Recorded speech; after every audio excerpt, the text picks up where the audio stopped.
আসসালামু আলাইকুম দর্শক, আমরা এখন আছি জাফলংয়ে। এই দেখতে দেখতে জাফলংয়ে চলে এসেছি। এই দেখতে পাচ্ছেন সাদা পাথরের রাজ্যে এখন আছি আমরা।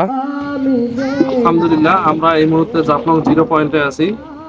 ওই পাশে যাবো, ওই পাশে গিয়ে ওখান থেকে ঝুলন্ত ব্রিজ দেখা যায়, ওটা দেখবো এবং আপনাদেরকেও দেখাবো। এই যে পাহাড়ের উপরে দোতলা বাড়ি, খুব সুন্দর একটি জায়গা জাফলং 0 পয়েন্ট।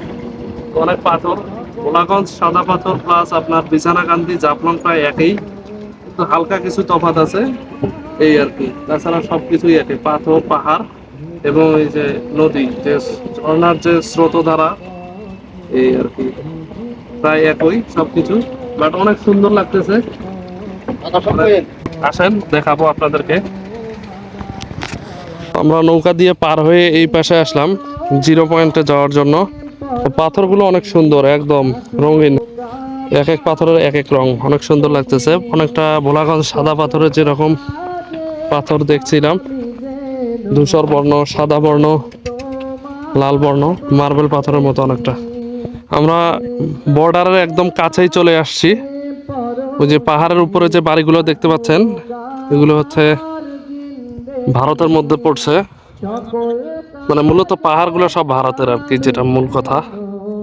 আপনি পাহাড় যেখানে যাবেন বর্ডারে, এগুলো সব ইন্ডিয়ার।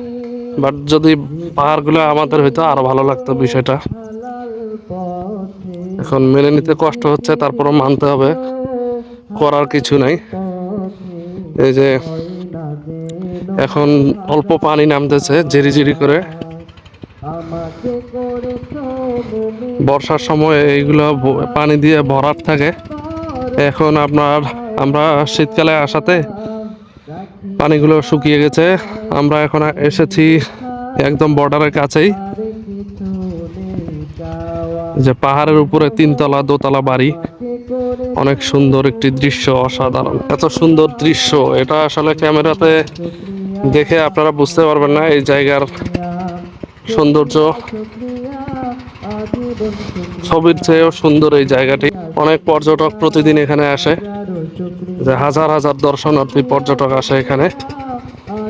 তো এখান থেকে আমরা শুধু ইন্ডিয়ার পাহাড়গুলো দেখে আমাদের আত্মাকে শান্ত করে এখান থেকে যেতে হবে।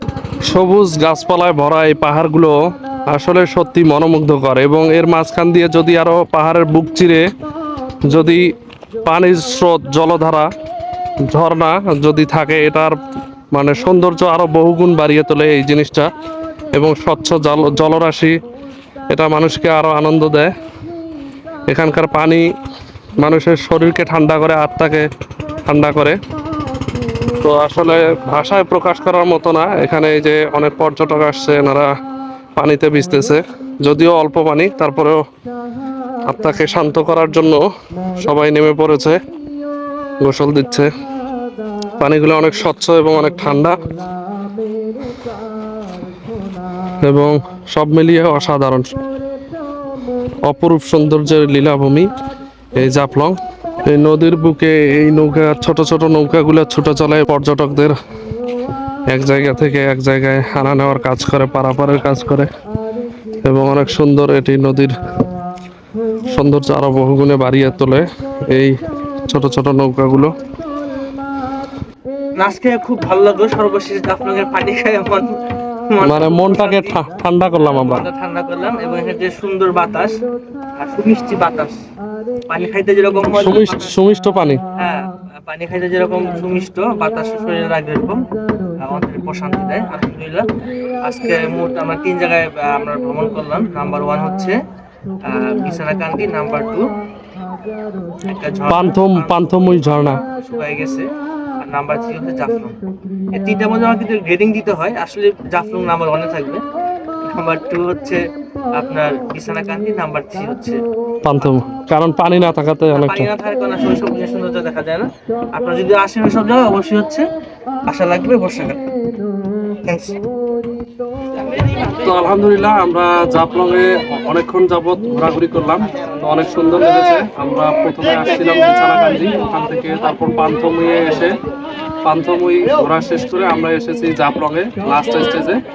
তো এখানে অনেকটা সময় পার করেছি, এখন আর হয়তো সময় পাবো না অন্য জায়গাগুলো ঘোরার জন্য। তো এখানে অসাধারণ সুন্দর লেগেছে আমাদের, সুন্দর একটি জায়গা, পাশেই ভারত, অনেক সুন্দর। তো নৌকা দিয়ে লাস্টে আমরা একটু নৌকা ভ্রমণ করলাম, এটা অনেক সুন্দর ছিল। লাস্টে স্বচ্ছ পানি, পাথর, ঝর্ণার পানি, পাথর চুইয়ে চুইয়ে নেমে এসেছে, সেই পানিও টেস্ট করলাম, অনেক সুন্দর লেগেছে, অসাধারণ সবকিছু মিলিয়ে। লাস্টে পানি খাওয়াটা বেশি সবচাইতে ভালো লাগছে, এবং আমাদের পুরা মানে ক্লান্তি দূর হয়ে গেছে এই পানি খাওয়াতে। তো আমরা এখন এখান থেকে জাফলংয়ের ভ্রমণটা শেষ করলাম, এখন আমরা রওনা দিব সিলেটের উদ্দেশ্যে আর কি।